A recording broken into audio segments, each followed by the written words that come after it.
مشاهدينا رجعنا لكم مرة تانية علشان نبتدي كلامنا وهنبدأ بالصحافة. هنقرأ مع بعض المانشيتات وهنعرف التفاصيل أكتر مع الكاتب الصحفي الأستاذ عباس الطرابيلي اللي بينورنا النهاردة. أهلا بحضرتك معانا. أهلا وسهلا بك. خليني يا أستاذ عباس نبتدي بجريدة الأهرام، والعنوان بيقول بدء ريت. فرز الأصوات ونتائج الفردي اليوم. المؤشرات الأولية تقدم حزبي الحرية والعدالة والنور السلفي في 6 محافظات. قراءة عامة للمشهد وتعليق على هذا العنوان.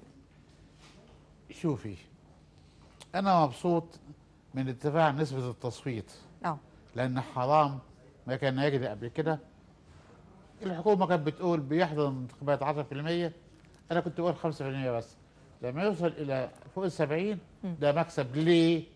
معناها إن الشعب عايز يخلص، عايز يضع أقدام الوطن على الطريق الصحيح لنقل السلطة إلى حكومة مدنية من خلال الانتخابات. ولكن تقدم المؤشرات الأولى إن في تقدم للسلفيين والإخوان تخليني مشدود قوي، مش مشدود شوية. ليه؟ قد يدفع هذا التقدم للإسلاميين والسلفيين المتشددين إلى نتيجة عكسية في المرحلة الثانية والثالثة اللي جايين. نمرة 2، هنعمل إيه مع كتلة مسيحية قوية هم بالفعل شركائنا في الوطن؟ هيعملوا إيه؟ هل هيصوتوا للأحزاب أخرى على رأس كل حزب منها واحد مسيحي أو غير مسيحي؟ ده برضه نقطة خطر قد يؤدي تفوق السلفيين والإخوان إلى ردة انتخابية ديمقراطية. فأنا خايف من هذا بكرة في المرحلة الثانية ثم المرحلة الثالثة. تقصد إيه يا فندم بردة؟ هيخلي العقلاء من المصريين يمسكوا صوتهم، يفكروا قوي. يمكن هناك من تعاطف مع الطريق الإسلامي. وعلى فكرة أنا دخلت الكعبة من جواها مرتين، ودخلت غرفة دفن الرسول عليه الصلاة والسلام، وهذا لا يتح لكثيرين. فبقول الكلام ده ليه؟ عشان ما حدش يدعي ان انا ضد الاخوان او ضد السلفيين. انا ضد التطرف السياسي لفئة ما على بقية الفئات. ده اللي انا بقصده. اذا الخوف كله انا عاكس نتيجة المرحلة الاولى على المرحلتين التانيين، وبالتالي هتنضرب الديمقراطية في مقتل. جريدة الأهرام برضو في الصفحة 9 بتقول كده: العالم يرصد بزوغ فجر الديمقراطية في سماء مصر. ويمكن ده كلنا لمسناه فعلا الأيام اللي فاتت. وبقية العنوان بتقول: واشنطن تصف سير الانتخابات بالإيجابية وتؤكد أن المجلس العسكري يدعم التحول الديمقراطي. شوف يا ستي، ما كان أحد في مصر أو خارج مصر يتوقع هذا الإقبال الكبير على التصويت. أقسم بالله أكثر المتفائلين ما كان يتوقع هذه النسبة. إنما مردها إلى حاجة واحدة قلتها قبل كده: الناس عايزة تخلص، لأن لا طريقة للوصول إلى الديمقراطية السليمة إلا من خلال الصناديق. ده اللي خلى فيه إقبال. وأنا أقول لك حاجة: لما تيجي نسبة كده جدا من المرأة الصغيرة والوسطانية وحتى العجوزة، اوعوا تقولوا إن سبب الحاجات دي كلها هي الغرامة ال 500 جنيه. فيها تؤثر على بعض المصوتين. قلة قليلة جدا يعني. طبعا. ليه؟ لأن الناس عايزة تغير. فهذه الكثرة من الجنس اللطيف ده مكسب للديمقراطية. أول مرة الأمهات يخرجوا بهذا الشكل، لأن الأم هي أول واحدة بتصاب في ابنها لما اتضرب في مظاهرة أو ابنها الثاني اتقتل في مظاهرة ثانية. فالأمهات خروجهم مؤشر يطلب الأمان لكل المصريين. هذه النسبة العالية مع نوعية الذين ذهبوا للصناديق هي اللي لفتت نظر المعلقين الأجانب والصحف الأجنبية. وبالتالي هو ده المنشط اللي أخدته الأهرام النهارده. أو فعلا مكتوب كده: عملية التصويت تشعر أي دولة أوروبية بالخزي. ونيويورك تايمز قالت: المراقبون الدوليون فوجئوا بالترحيب. أنا هقول لك حاجة: أنا من 3 أيام كنت في صباح الخير مصر، يوم التصويت اليوم الأول. قلت لهم نفسي نكون زي جامبيا، دولة شريط صغير جنوب السنغال على المحيط. كان نسبة المصوتين 83%. ونفسي اكون زي المغرب، كان نسبه التصويت فيها 45.5%. طب احنا فوقنا ده والحمد لله بنقترب بالفئه بتاعت جنبي. يا جماعه التصويت ايه اللي خلى المصري زمان يهرب من الصندوق؟ التزوير.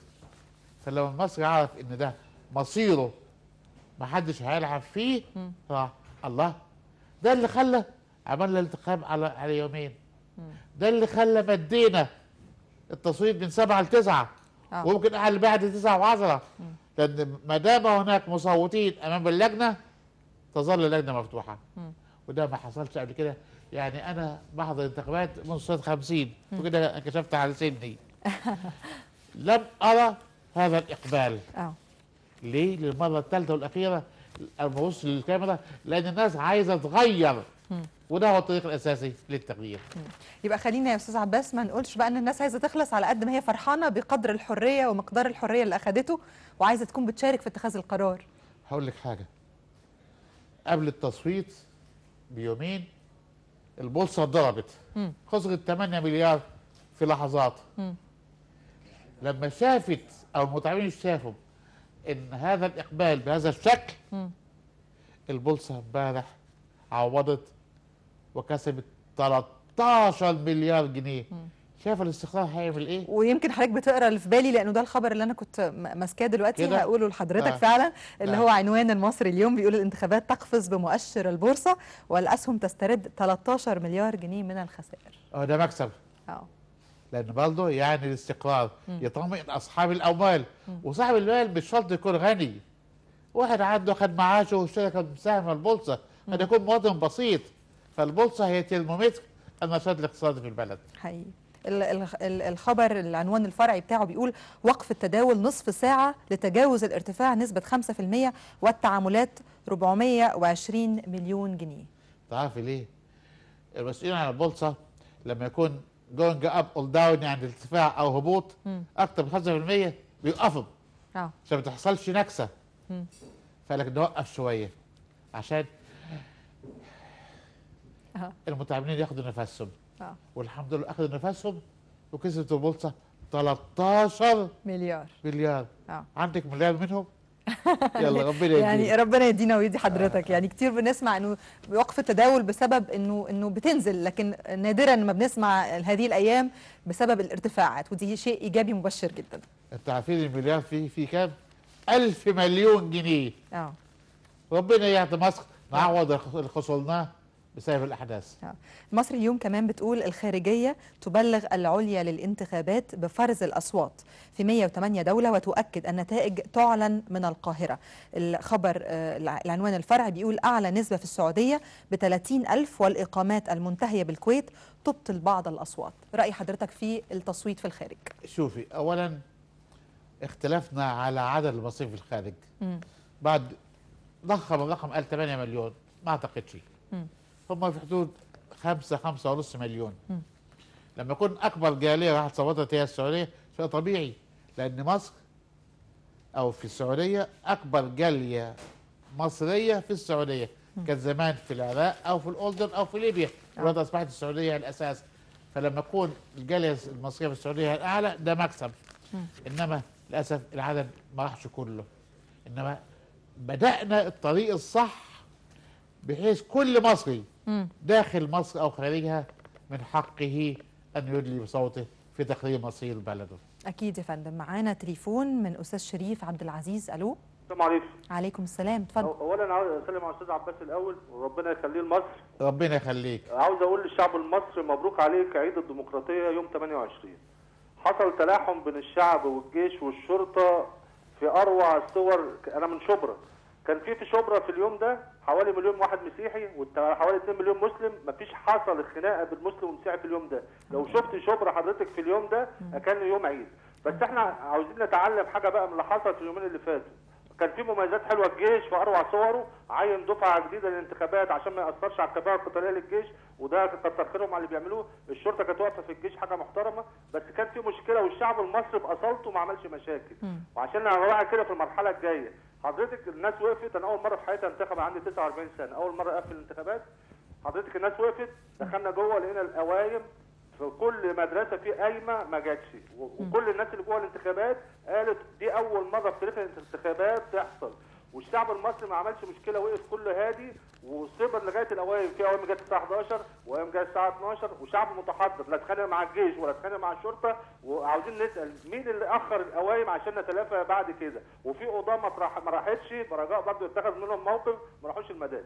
ثاني حاجه بوجه رساله للشعب المصري، يا جماعه احنا عاوزين نعمل مجلس شعب متوازن، مش عاوزين نغلط زي الحزب الوطني. أيوة. يعني كل الناس المجلس الشعبي اللي فات كان كله حزب وطني. انا بقول للشعب المصري احنا عايزين في المجلس مسيحيين ومسلمين وليبراليين، وان شاء الله لو بهائي موجود، كل اطياف الشعب يا جماعه عاوزينها يبقى في مجلس الشعب. انا هعمل ايه بالاخوان المسلمين ال 500 يبقى كلهم اخوان مسلمين؟ انا عاوز يبقى 200 واحد مسلم، 100 واحد مسيحي، 100 واحد ليبرالي، كل اطياف الشعب تبقى ممثله في مجلس الشعب. شكرا. وعاوز اوجه رساله بعد اذنك اخيره بعد اذنك. اتفضل. حضرتك البورصه حضرتك بفعل ما شاء الله الانتخابات وفعل الدكتور الجنزوري. شوف البورصه النهارده 4 مليار وامبارح 13 17 مليار، وده يبشر بالخير للشعب المصري. وبرجاء اطلب من السيد جمال الجنزوري يختار 4 وزراء من ميدان التحرير، وزير للنظافه وتجميل القاهره، وزير للثقافه، وزير الاعلام، يبقى في 3 وزراء من بتوع الميدان. اتفرجوا على مصر دي هتبقى ايه في الايام اللي جايه وان شاء الله. ان شاء الله. شكرا ليك يا فندم، شكرا ليك. هو في تعقيب على كلام الاخ شريف. اول ملاحظه، نزول الجيش وتنظيمه الرائع للانتخابات عمل ايه؟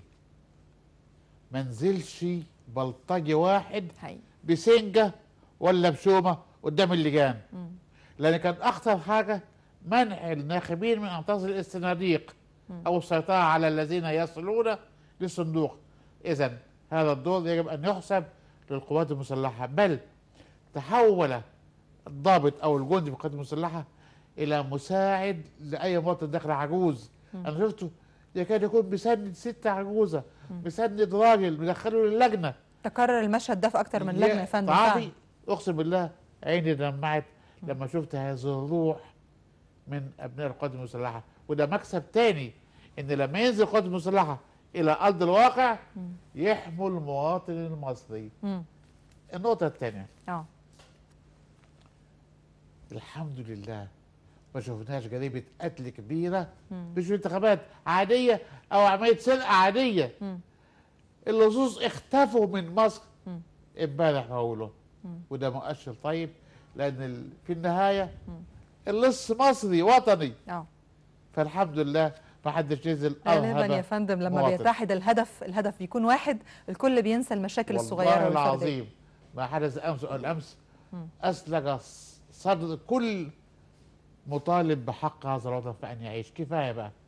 مصر كان ممكن ان تكون افضل بكده كتير. استاذ شريف في مداخلته التليفونيه تطرق لنقطه التنوع داخل البرلمان.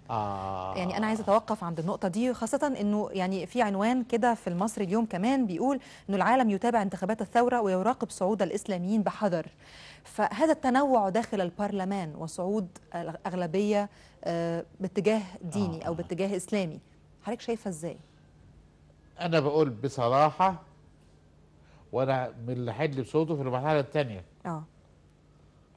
اعتقد ان المصريين المعتدلين سوف يعيدون النظر في ارائهم حتى لا تحدث ما يخشاه الناس، وتاتي برضه في المرحله الثانيه والثالثه اغلبيه من التيار اللي ظهر في انتخابات المرحله الاولى.